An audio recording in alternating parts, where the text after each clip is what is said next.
Bapak tahu membedakan antara madu yang asli dengan yang palsu? Bapak tahu caranya?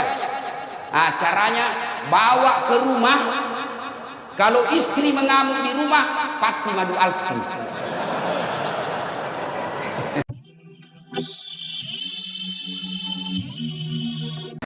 Ada perokok di sini? Ada? Banyak? Saya doakan kalian berhenti merokok.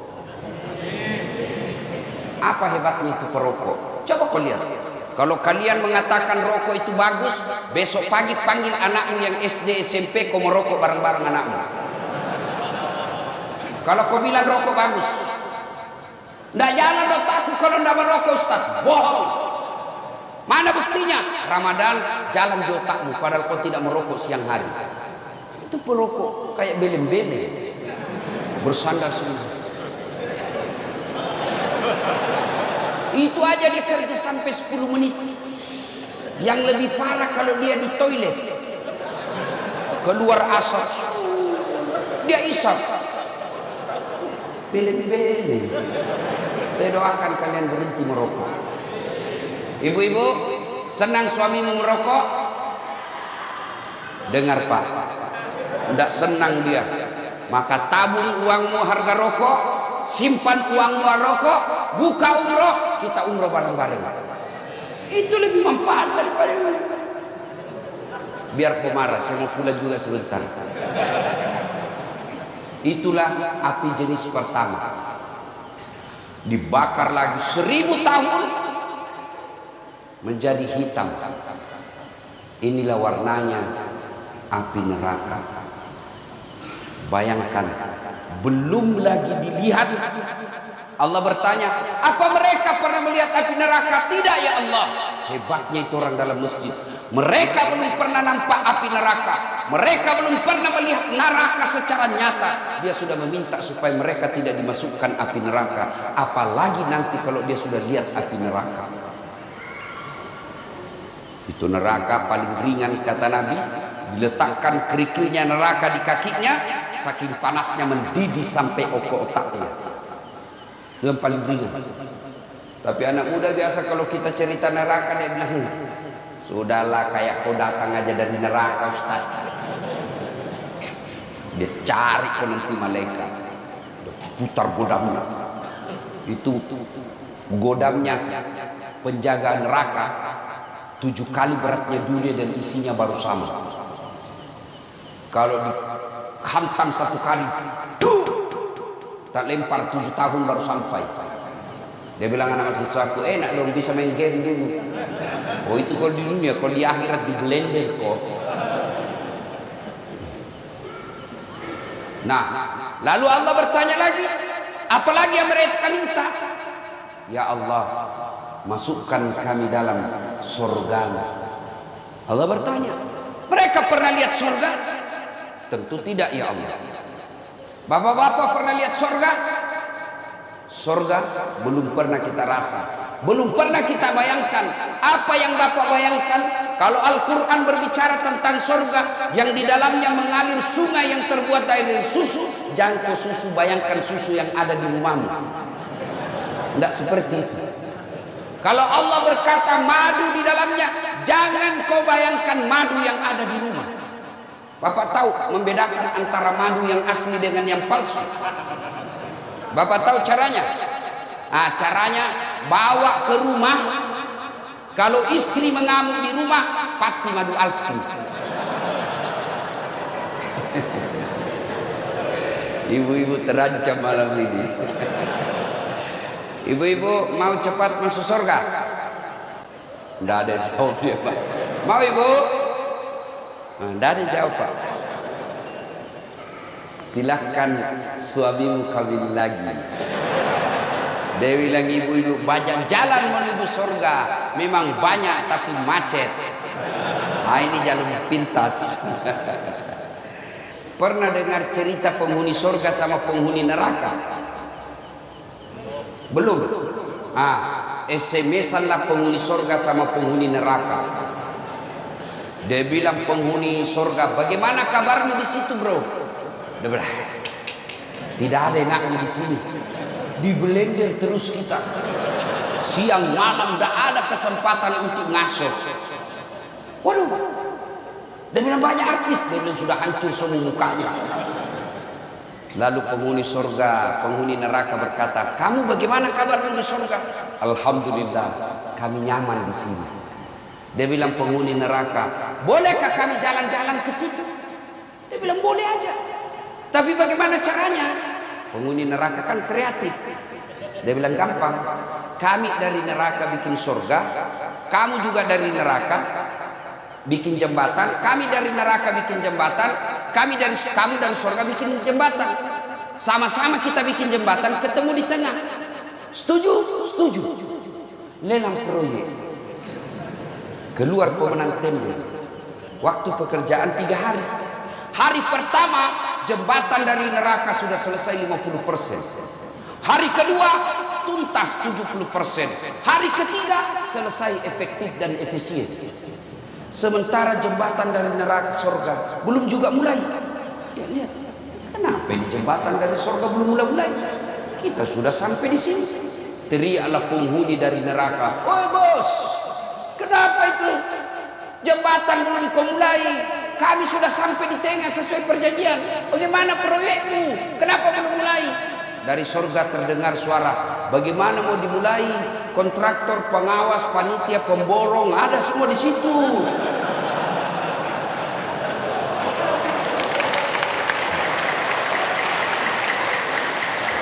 Di sini cuma penghafal Quran, tidak tahu dia hitung kalkulator. Ini biasa di kantor bupati banyak begini.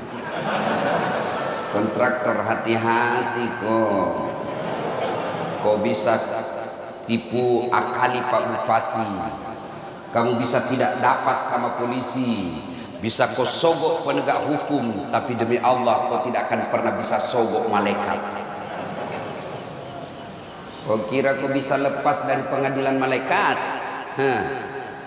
Mentang-mentang kau pejabat mati tembak salvo 17 kali tembakan, kau kira malaikat mundur? Tambah maju malaikat. Hati-hati, biasanya yang banyak begitu tim sukses.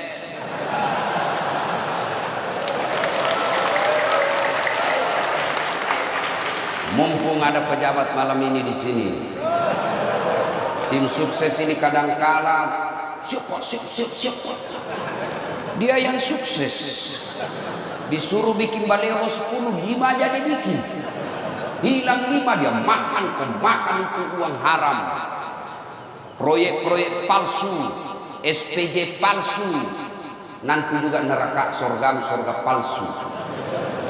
Hati-hati, kepala-kepala dinas yang ada di tempat ini, jangan main proyek. Kalau kau masih aktif, ditangkap dan diperiksa polisi, masih nyaman rasanya kalau masih ada jabatanmu. Tapi begitu sudah 3 tahun kau pensiun, baru diungkap kasusmu, makan kau cilaka. Gara-gara kenapa? Banyak kontraktor begini, belum diresmikan jembatan sudah rusak, belum diresmikan pekerjaannya sudah hancur. Kenapa? Karena juga di kantor sudah ambil 20% sebelum dibangun. Kenapa ada 20%? Karena untuk menampil kada perlu duit banyak. Kenapa perlu duit banyak? Karena kalian juga mau disogok. Coba kalau umat Islam tidak ada yang disogok, maka terjadilah pemilihan pemimpin yang betul-betul sesuai syariah. Kalau kau memilih pemimpin sesuai syariah, maka kau akan dapat pemimpin yang baik agamanya, sehingga mereka melayani kamu, bukan dilayani oleh rakyat. Sekarang kalau datang orang sosialisasi, kau bilang wali pero, dikasih kau 300.000 satu kali makan bakso habis. Di 5 tahun kau menderita. Ya kalau 5 tahun, kalau dia 2 periode, dia mau lagi 3 periode, pret. Siapa yang salah? Kita semua salah, umat Islam. Jangan salahkan pejabatmu saja yang korup. Mulai dari cara memilihmu sudah salah. Coba kalau mereka datang, dia dapat duit, kamu bawa duit, kau rekam. Pak, kami tidak butuh duit Pak, kami butuh masa depan. Biar Bapak tidak bawa duit, yang penting anak kami bisa cari kerja yang baik. Biar Bapak tidak bawa duit, yang penting pertanian kami lancar. Biar Bapak tidak bawa duit, yang penting kami bisa makan, terjamin keamanan, anak-anak kami bisa kerja dengan baik. Bapak tidak usah bayar kami. Tapi begitu kau minta 500.000, habis dalam 2 hari, dia tipulah kau 5 hari. Belum diresmikan proyeknya sudah hancur. Dan ketika hancur jembatan, kamu sendiri yang rugi. Ya? Nanti kalau pilkada jangan lagi minta-minta duit.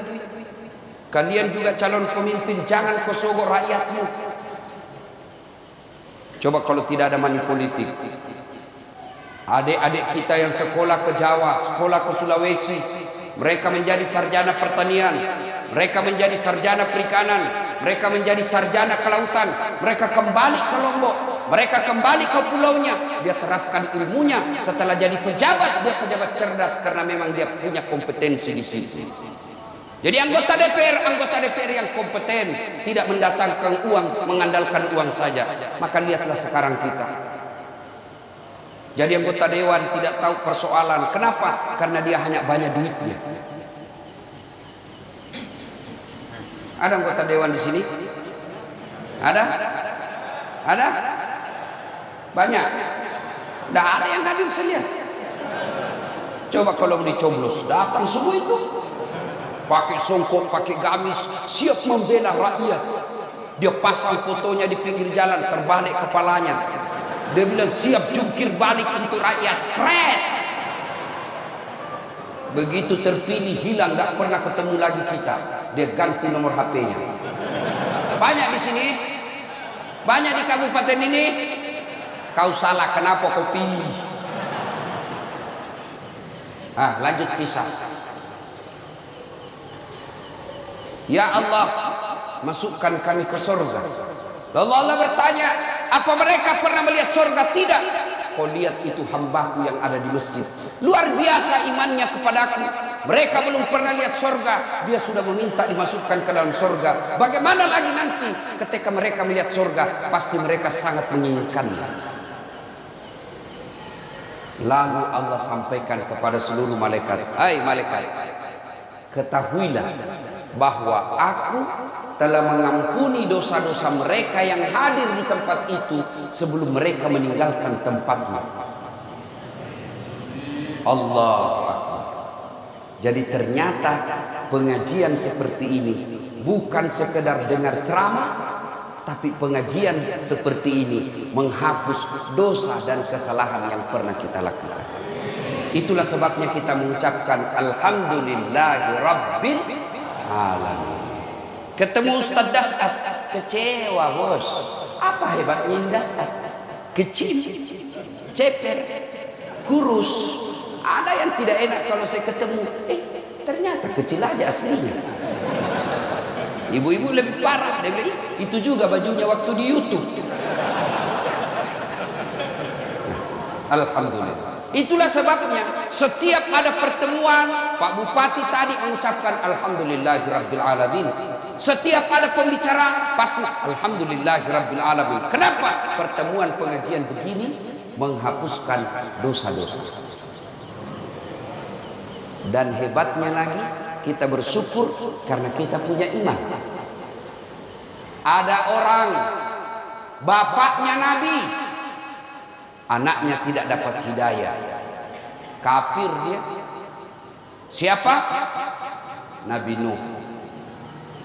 Ada orang anaknya Nabi, bapaknya jadi pengkhianat. Siapa?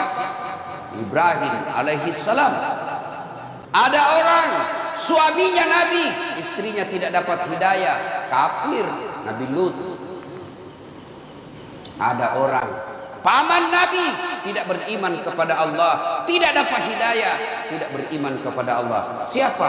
Abu Lahab dan istrinya. Bahkan Quran mengatakan celakalah Abu Lahab dan istrinya. Kita alhamdulillah di Lombok bukan kemanakan Nabi, bukan bapak Nabi, bukan istri Nabi, bukan suami Nabi, bukan paman Nabi. Alhamdulillah kita beriman kepada Allah Subhanahu wa taala. Itulah sebabnya kita alhamdulillah rabbil alamin. Belum lagi ada yang berkata, tapi kan kami miskin Ustaz, tapi kan kami susah cari kerja, tapi kan kami tidak punya harta. Harta kita sesungguhnya paling mahal fi ahsani taqwim, ini badan kita yang sangat sehat. Bapak,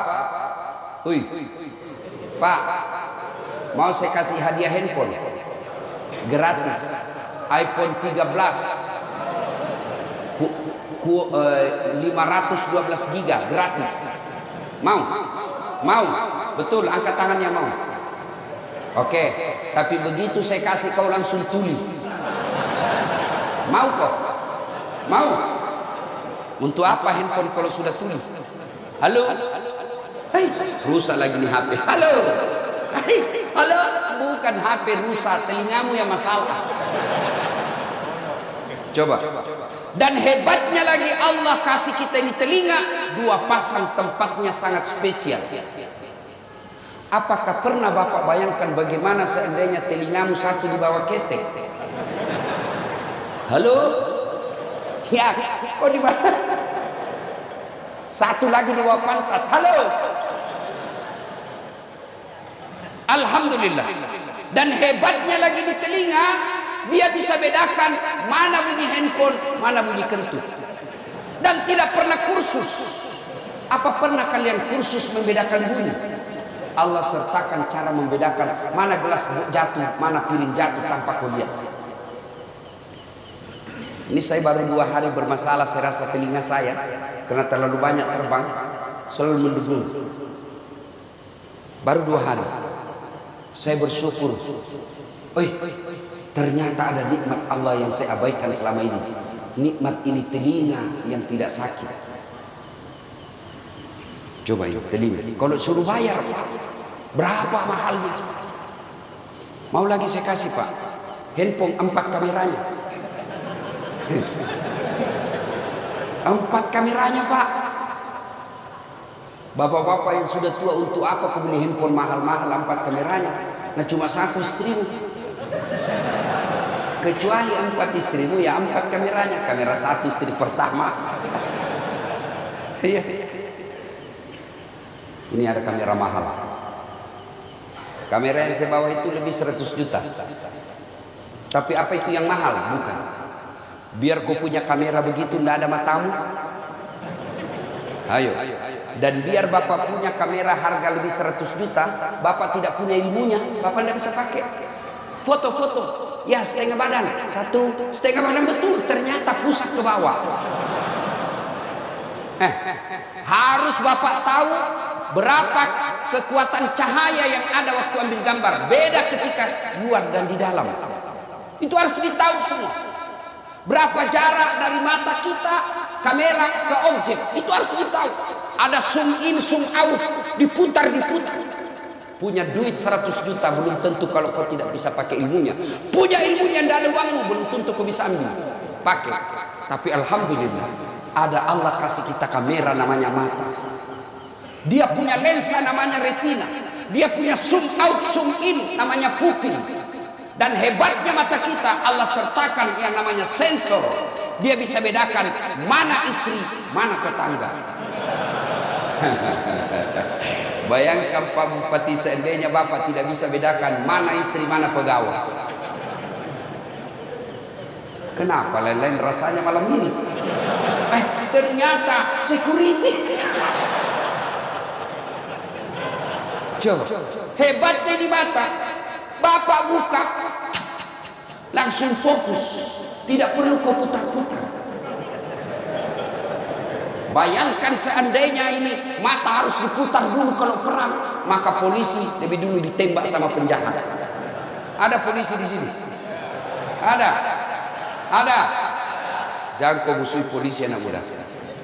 Kau kira enak hidup kalau tidak ada polisi? Hah? Kau kira enak hidup kalau tidak ada polisi di Indonesia?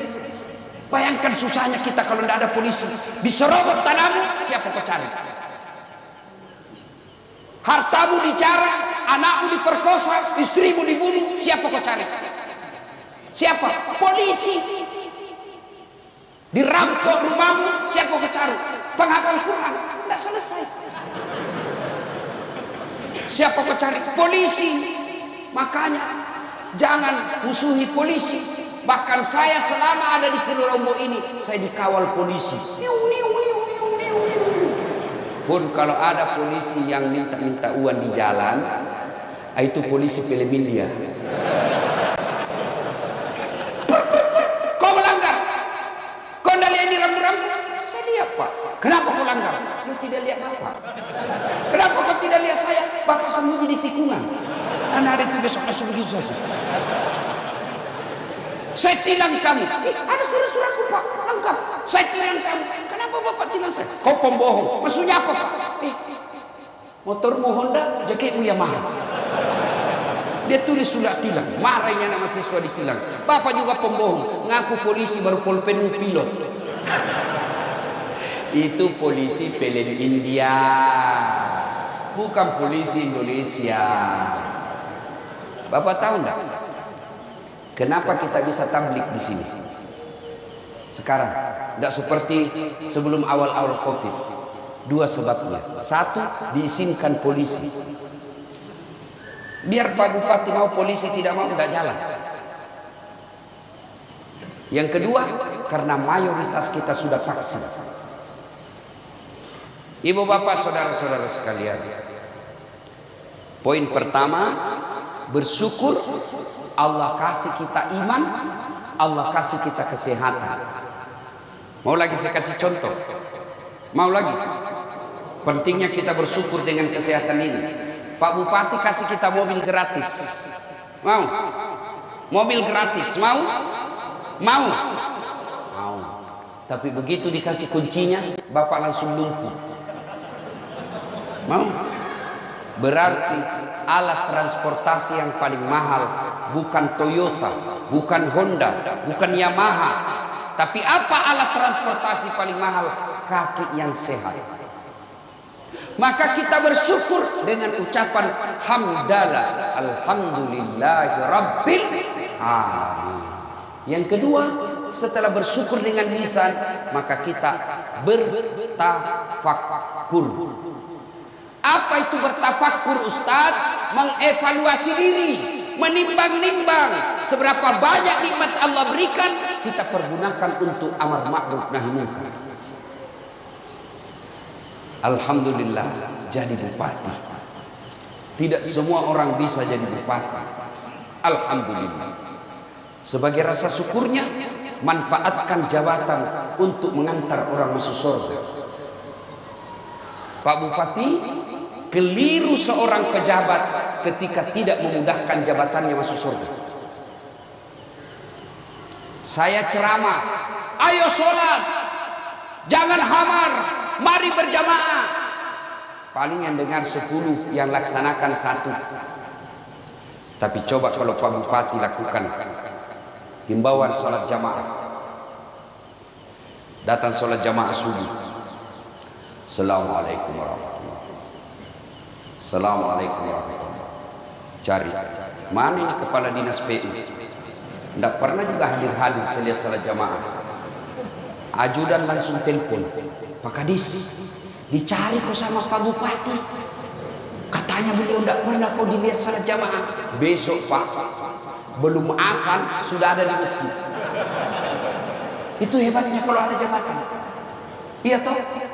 Saya jadi Kapolres. Beda ketika Kapolres menyampaikan nahi munkar dengan seorang ustaz. Jangan hamar, jangan mabuk, jangan narkoba. Pemabuk dia kasih kempes bar motorku. Dia kencingi saya punya mobil. Kalau ustaz amar ma'rufnya nahi munkarnya Pak, 100 yang dengar, 2 orang laksanakan, sudah hebat. Tapi coba kalau dia Kapolres, awas. Saya dapat kau mabuk, saya tangkap kau kasih masuk ke bui. Berhenti dia mabuk. Iya. Maka kalau bersyukur kepada Allah, ayo gunakan nikmat Allah untuk mendekatkan diri kepada Allah. Itu pejabat. Kalian yang diberi nikmat ustaz, punya ilmu, syukuri dengan cara apa? Gunakan ilmu itu mengajak orang untuk amar ma'ruf nahi munkar. Mendakwah, dakwalah yang rahmatan lil alamin. Dakwah yang diajarkan leluhur tuan-tuan guru kita yang ada di Lombok. Zaman dulu tuan-tuan guru kita yang ada dari Lombok ini tidak ada mendakwah dengan memaki dan mengkafir-kafirkan orang. Sekarang anak-anak baru belajar agama 3 minggu, belajarnya di laptop, hadisnya baru 4. Wish, rasa-rasanya dia panitia hari kiamat. Ada kan yang begitu? Ada. Maulid haram, bid'ah, tidak ada pada zaman Nabi. Kenapa zaman Nabi tidak ada maulid? Untuk apa mereka diceritakan kisah Nabi? Nah, mereka hidup sesama dengan Nabi. Untuk apa diceritakan masa hidupnya Nabi? Mereka lihat Nabi, ya wajar mereka tidak maulid. Kita maulid bukan untuk makan ketan, tapi kita mau dengar ceramah bagaimana sisi hidup Nabi dan ulama yang tahu. Kenapa? Karena dia baca kitab, maka kita dengar. Maka saudaraku yang tidak mau maulid silahkan, tapi jangan kau kafirkan kami.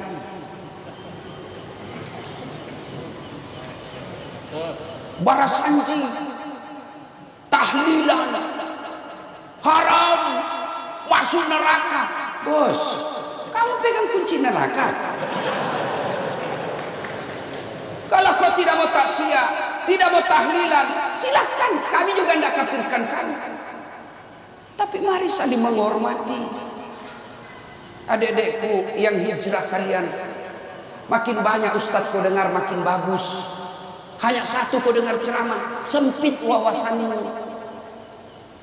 Maka saya selalu diajak, ustaz ini kan sudah banyak penontonnya, pengikutnya. Pak Bupati, penonton saya di YouTube sekarang 198 juta. Dalam bulan ini mungkin sudah 200 juta.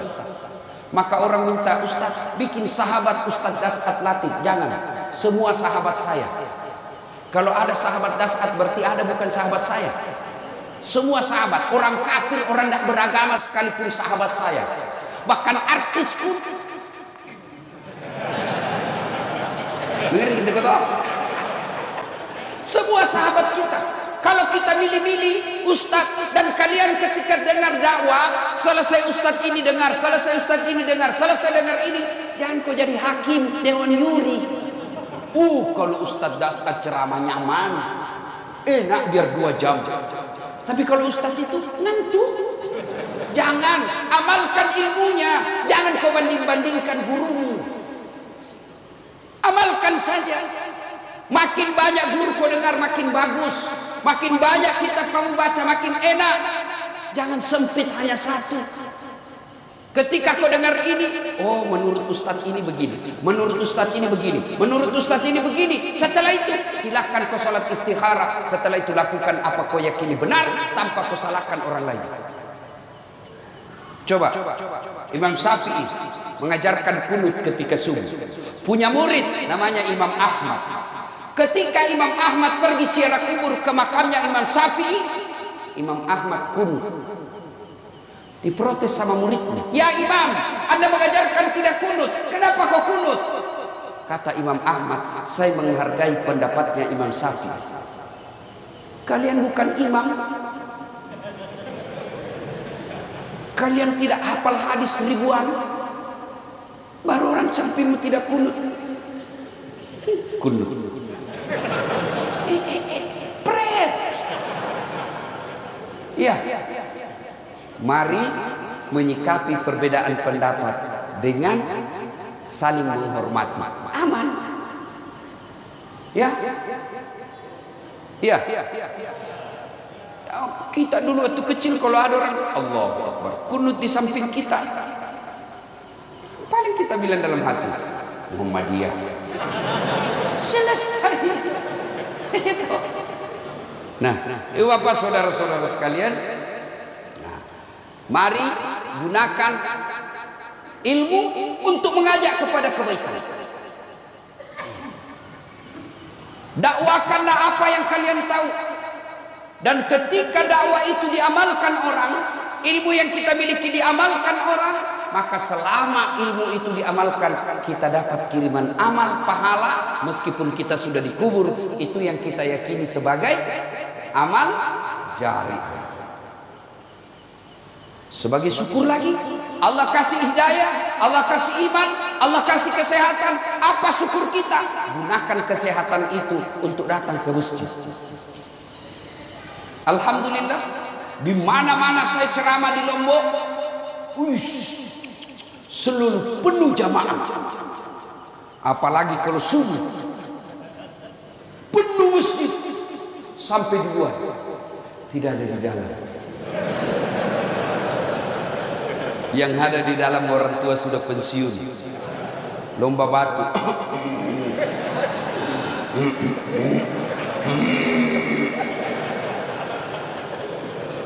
Tapi alhamdulillah, Lombok kita kenal dengan 1000 masjid. Saya yakin istilah itu tidak tepat, karena di Lombok lebih dari 1000 masjid. Tapi untuk apa ada masjid 1000 kalau sepi dari pengunjung? Masjid tidak masuk surga, penghuninya dan jamaahnya yang masuk surga. Kenapa orang malas ke masjid? Satu, karena dia tidak lihat pahalanya. Coba kalau Pak Bupati umumkan, siapa yang datang sholat berjamaah subuh diberikan pembeli beras 200.000, kuota 100.000. Saya yakin sholat subuh 4:30, jam 3 sudah penuh masjid. Kenapa? Karena dia lihat pahalanya. Yang kedua, kenapa orang malas berjamaah ke masjid? Yang kedua, karena dia tidak tahu pahalanya. Coba kalau semua dia tahu pahalanya, maka Nabi katakan, andai saja kau tahu dan kau lihat pahala salat jamaah subuh, maka kau akan datang ke masjid meskipun engkau dalam keadaan merangkak. Coba bayangkan, andai saja kau lihat dan kau tahu pahala salat subuh, kata Nabi, kau akan merangkak datang ke masjid. Begitu hebatnya. Tapi karena kita tidak tahu dan tidak melihat, maka kita malas jamaah ke masjid. Apa keutamaan salat jamaah? Satu, kalau bapak duduk dan memang itu lebih utama, lalu dia pakai baju yang diridai Allah, yang halal, yang bersih, lalu dia pakai parfum, melangkah kaki kanannya, kata Nabi, catat 1 pahala, melangkah kaki kiri, gugur dosa kecilnya. Jadi kalau rumah bapak 300.000, 300 meter dari sini, PP 600 meter. Berapa langkah kaki? Kaki kanan 1 pahala, kaki kiri hapus dosanya. Bayangkan, 600 meter, berapa langkah kaki? Apalagi kalau bapak melangkahnya kecil. Ya toh, mutar naik dulu di sini, turun lagi, naik, turun lagi, sampai ditunggu kawan. Naik turun itu. Pasti berjamaah.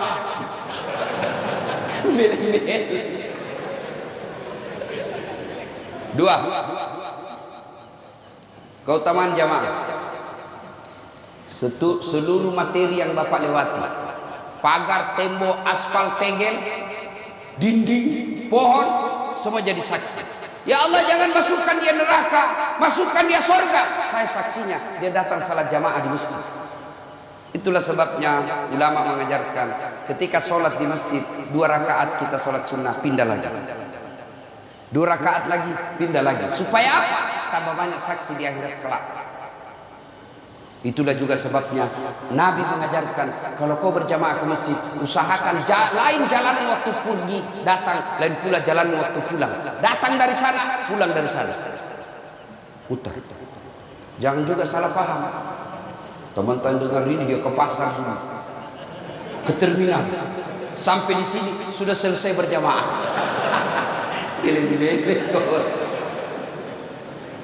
Apalagi kalau gerimis seperti hari ini, atau terbang debu, melengket debu di badan, di baju, basah debu baju kita karena gerimis.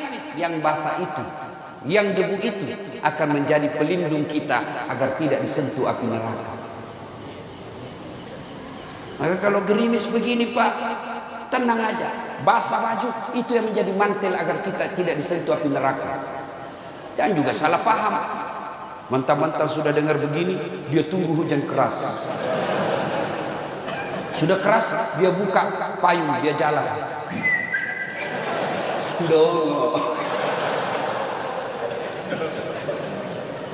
Ya.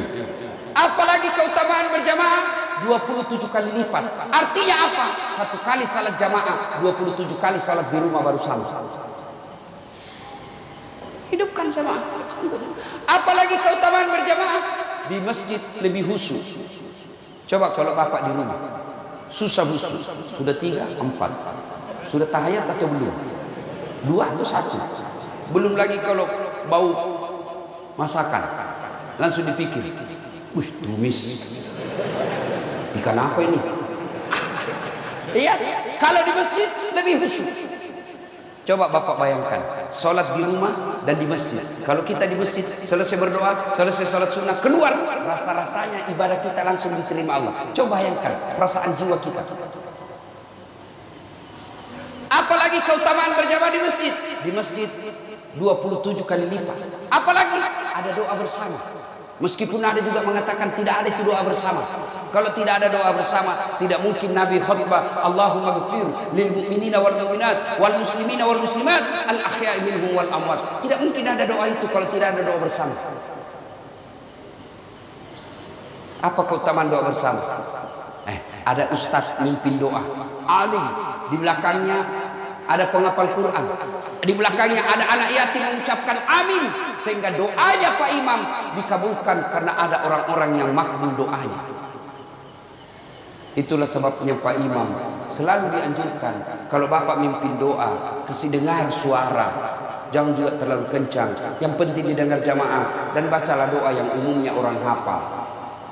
Yang kita berdoa tidak ditahu apa dia minta, kita di belakang amin amin saja. Amin. Dia doa silent. Amin. Berdengar juga bos. Siapa tahu jadi imam anak muda bujang. Ya Allah berikan kami jodoh. Dia bilang bapak di belakang amin. Dia bilang pula istrinya di belakang amin. Kau setujui suamimu kawin lagi. Dia bilang ibu kenapa itu ustaz poligami terus dicerita. Ibu-ibu, di Quran itu ada 4 jenis rumah tangga Pak. Yang pertama, suaminya beriman, istrinya kafir. Ini Nabi Lut. Yang kedua, suaminya kafir, istrinya beriman. Fir'aun laknatullah alaih. Yang ketiga, istrinya pun kafir, suaminya pun kafir. Abu Lahab. Yang keempat, istrinya beriman, suaminya beriman. Ibrahim alaihissalam. Bapak pilih mana? Ibu-ibu pilih mana? Ah, mantap, Ibrahim. Tapi ingat, Ibrahim itu 2 istrinya. Saya sudah bilang ibu-ibu di Makassar, enggak usah Ibrahim Ustaz, Fir'aun saja.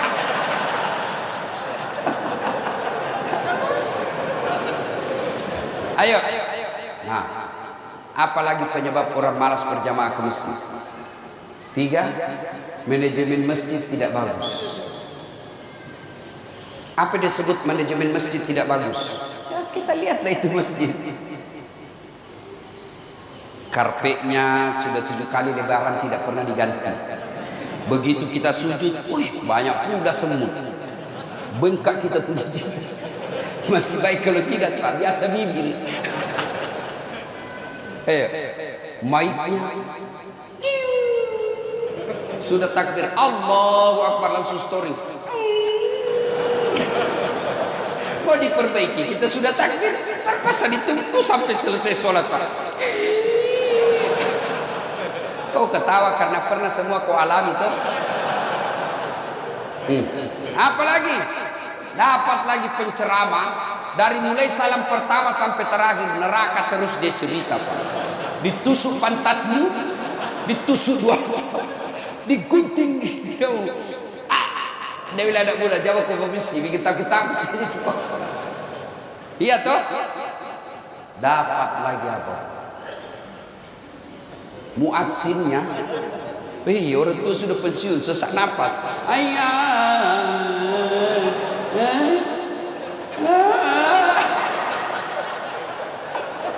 La haula wala quwwata illa billah.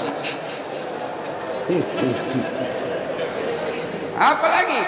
Dapat lagi imam yang membalik-balik sunnah Nabi.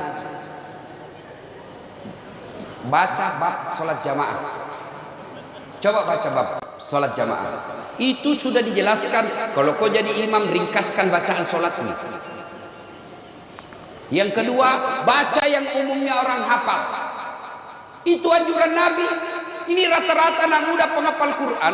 Kalau dia jadi imam, dia balik sunnah Nabi. Dia baca yang paling panjang, hanya dia yang hafal.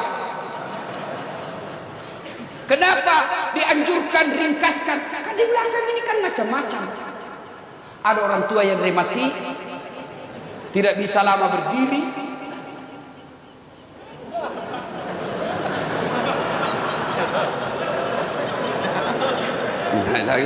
Belum selesai, jatuh lagi kepalanya ke situ. Baik kau siksa orang tua. Ada juga ibu-ibu yang sekali kentut. Ada anak muda yang lupa kunci motornya. Wih, namanya Pak Imam hina sudah betul-betul. Ya, ada pegawai honor yang pakai sepatu sewa. Sepatu baru dibeli kasihan. Gila sudah sepatuku itu. Iya. Iya toh? Itu makanya Nabi katakan ringkaskan bacaanmu. Yang kedua kata Nabi, baca yang umumnya orang hafal. Tujuannya apa? Satu, kalau orang hafal bacaan, kita bisa husu ikut. Imam baca wadduha, kita enak ikut. Kenapa? Kita hafal. Begitu dia membaca surah Al-Anfal, dia husu dengan bacaannya, kita husu dengan hayalan. Kita mau ruku, belum selesai, kita mau ikut, tidak dihafal. Terpaksa kita baca semua pengumuman di dinding. Keadaan keuangan masjid Al-Mujahid, pemasukan minggu lalu 2 juta, pengeluaran khutbah Jumat 500.000. Baru dia bilang, oh berarti honornya Pak Ustadz keluar. Iya toh? Ternyata belum, sudah dibaca sama satu papan triples, belum selesai, dibaca lagi kalender Persatuan Guru Republik Indonesia Lombok Timur. Belum juga selesai, bajunya lagi orang dibaca di belakang. Coblos nomor 3. Ya. Makanya kalau kau jadi imam, baca yang umumnya orang hafal. Supaya apa? Kita bisa ikut dengar. Yang kedua, kalau orang hafal, kalau imam salah, kita bisa luruskan. Coba kalau imam buat duha, salah, kita bisa bantu. Begitu dia baca yang susah, hadapi kesusahanmu sendiri. Kau yang mulai, kau yang akhiri. Ada ini wallahu a'lam. Saya tidak tahu benar atau tidak ini cerita. Ada anak muda penghafal Quran, disuruh tes bacaannya jadi imam. Dia baca yang panjang, memang hanya dia yang hafal. Begitu dia lagi baca, tiba-tiba ada cicak jatuh dekat telinganya. Kaget. Namanya orang kaget, hilang bacaan Pak, stres. Dia lupa sambungannya itu aja. Apa sambungannya ini? Dia lupa, diam saja. Hening suasana masjid. Tiba-tiba dia bilang, Pak Imam, tolong bantu di belakang. Dia bilang di belakang, kami juga tidak tahu. Tiba-tiba ada anak muda nakal berteriak, dia bilang, kalau begitu ya sudah, Allahu Akbar. Kau kira rapat DPR? Siapa salah? Siapa salah? Imam. Saya pernah juga alami Pak. Waktu saya masih SD di kampung, imam sujud, lama sekali sujud. Kenapa ini Pak Imam lama sekali sujud? Kok lama, tidak sepertinya biasa? Lama betul. Tiba-tiba ada kawan saya, dia angkat kepalanya, teriak, wih, hilang imam. Ternyata Pak Imam keluar dari samping Pak. Kacau, bubar sholat. Selesai sholat ditanya, Pak Imam, kenapa ketinggalkan syaf? Dia bilang, saya kentut nak. Lain kali kalau kau kentut kasih bangun dulu kita supaya kau dilihat. Dengan sengaja saya malu kau lihat. Siapa salah? Siapa salah? Imam. Maka hati-hati pilih imam. Jadi makmum siapa saja boleh jadi makmum. Jadi jamaah siapa saja, mulai orang paling alim sampai orang paling goblok boleh jadi makmum. Tapi jadi imam tidak boleh. Kenapa? Salah imam, hancur jab kita. Maka kalau ada pemilihan imam, pemilihan presiden, pemilihan bupati, anggota DPR, hati-hati. Salah kau milih pemimpin, salah hidupmu. Dan juga jadi makmum, tahu juga etika. Kalau kau jadi makmum, Nabi katakan, kalau kau pergi berjamaah, sikat gigi pakai parfum. Itu tujuannya apa? Agar itu adab kau pelihara. Kenapa disuruh pakai parfum? Karena kita akan berdekatan dengan orang lain. Supaya apa? Bau badanmu tidak mengganggu sholatnya orang lain. Adab. Kenapa disuruh sikat gigi? Adab. Supaya bau mulutmu tidak mengganggu konsentrasinya orang di sampingmu. Bayangkan tadi malam kau makan udang dengan pete tumis. Kau tidak sikat gigi tidur, lama di dalam mulut. Tiba-tiba kau datang sholat subuh, temanmu balik assalamualaikum, kau juga balik dan menguap. Sampai mati dia ingat terus bau mulutmu. Itu semua adab. Ada juga kita kalau datang berjamaah seolah dia yang paling alim dalam masjid, seolah dia yang paling hebat dalam masjid. Mulai takbir dia ganggu sudah kita, Pak.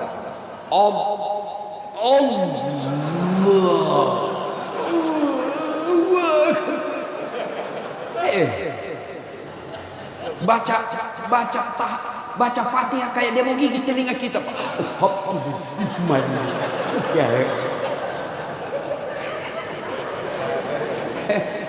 Ada lagi yang bikin saya, itu kaki dikasih pindah jadi dikasih.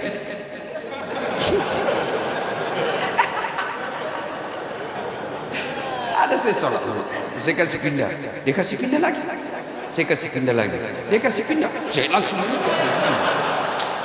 saya sholat, saya tanya, dia bilang kenapa kau injak kaki Ustaz? Kau salah, kenapa kau kasih pindah-pindah?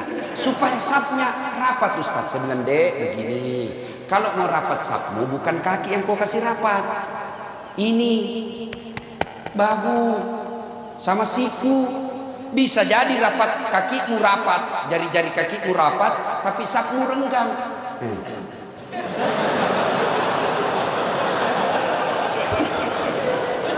Saya biasa ketawa Pak Bupati, kasih pindah-pindah lagi. Jelas? Ya? Itu pentingnya adab dalam Islam.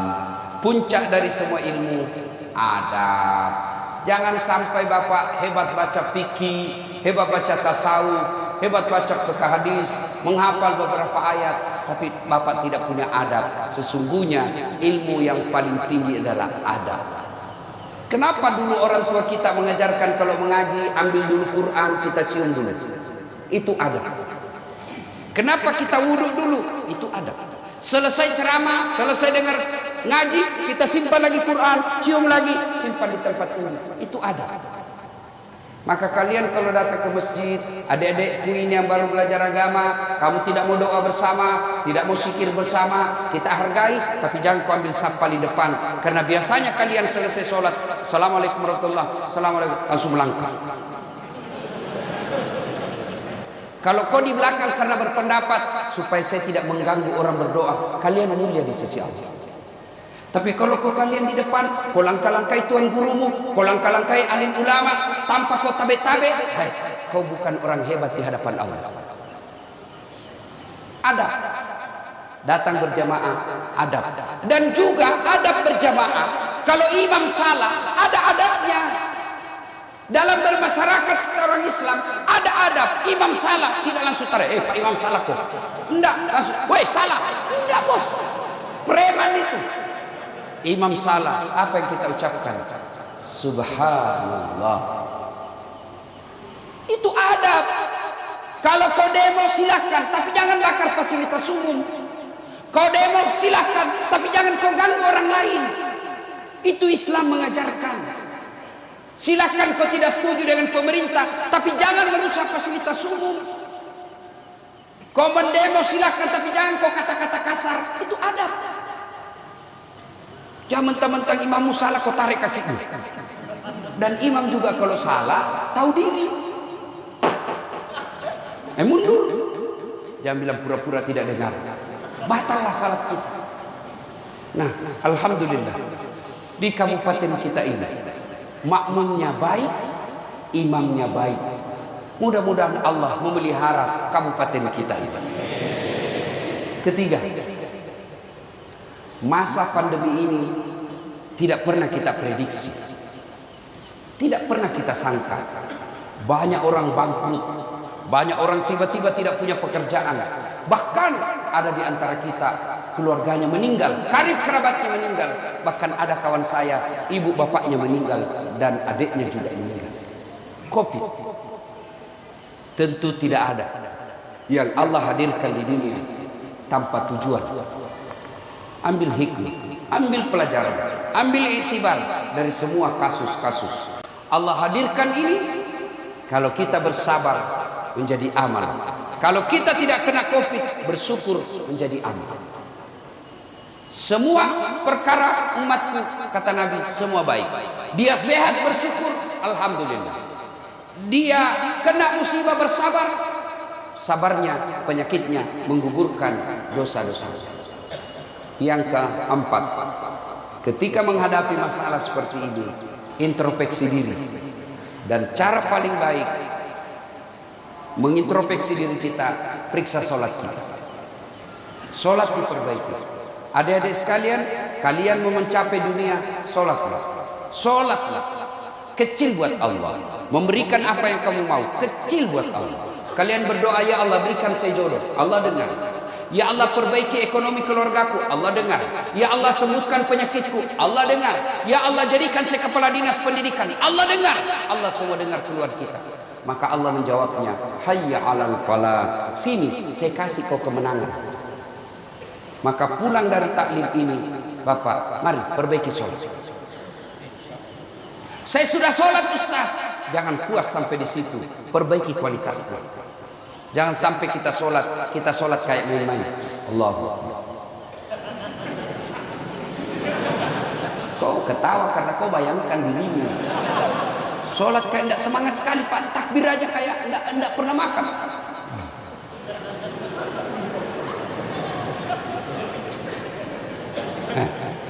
Ayo, bisa jadi itu penyebab hidupmu susah. Sholat, ada yang tanya, Ustaz, bagaimana sholat? Boleh tidak pakai celana dalam? Boleh, tapi bayangkan kalau Bapak ruku, Bapak ketemu bupati tidak pakai celana dalam, kan tidak enak rasanya di sini sih, Pak. Ayo, mari tingkatkan kualitas sholat kita, perbaiki baju kita pakai menghadap kepada Allah. Dalam surah Al-Jum'ah, pakai baju yang baik. Jangan sampai kita sholat itu juga baju mencuci, dipakai jual ikan, dipakai ke pasar, dipakai ke sawah, kafe main futsal, pakai tidur, kau pakai lagi sholat. Ingat, ada dalam Al-Quran, fawailul lil musallin, celaka orang-orang yang sholat. Siapa? Mereka yang lalai dalam sholatnya. Siapa yang lalai dalam sholatnya? Mereka yang tidak memperhatikan rukun-rukunnya sholat, terutama ketika tumakninah. Apa itu tumakninah? Istirahat sejenak. Biasanya kita pakai dalam rukun itu, yaitu ketika kita selesai ruku, i'tidal, sujud. Ada orang itu tumakninah. Misal Allah, sami Allahu liman hamidah. Itu harus bernapas dulu sebentar, 1-2 kali bernapas, baru turun. Dan itu namanya istirahat sejenak. Tanganmu tidak banyak goyang. Sami Allahu liman hamidah. Ya Allah.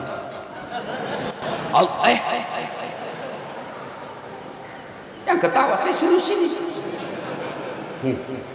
Sholat pun rukunya Pak, orang Buddhis bilang pito-pito, kayak ayam makan. Hati-hati, itu setan menyesatkan kita. Maka perhatikan semua itu. Selesai itu, maka yang kelima, sebagai wujud kesyukuran kita, pelihara persaudaraan. Jangan berpecah belah. Boleh berbeda. Tadi disampaikan Pak Bupati, di kabupaten ini semua ormas ada. Semua organisasi masyarakat ada, organisasi politik ada. Silahkan kita berbeda partai, berbeda ormas, berbeda profesi, berbeda pekerjaan, berbeda pilihan politik, tapi satu tujuan kita, mengangkat harkat dan martabat kabupaten kita. Selesai pilkada, selesai pilpres, selesai urusan politik. Jangan lagi kau berpecah belah. Jangan ada cebong, ada kampret. Cebong sama kampret sudah menyatu di kabinet. Jangan kalian di masyarakat bermusuh-musuh. Kalian tidak senang dengan rezim ini, tidak puas dengan rezim ini, biasa. Jangankan memimpin satu negara, satu rumah tangga saja. Kadang-kala kalau dua anak berbeda pilihan, pusing kita. Apalagi satu negara. Maka jangan berpecah belah.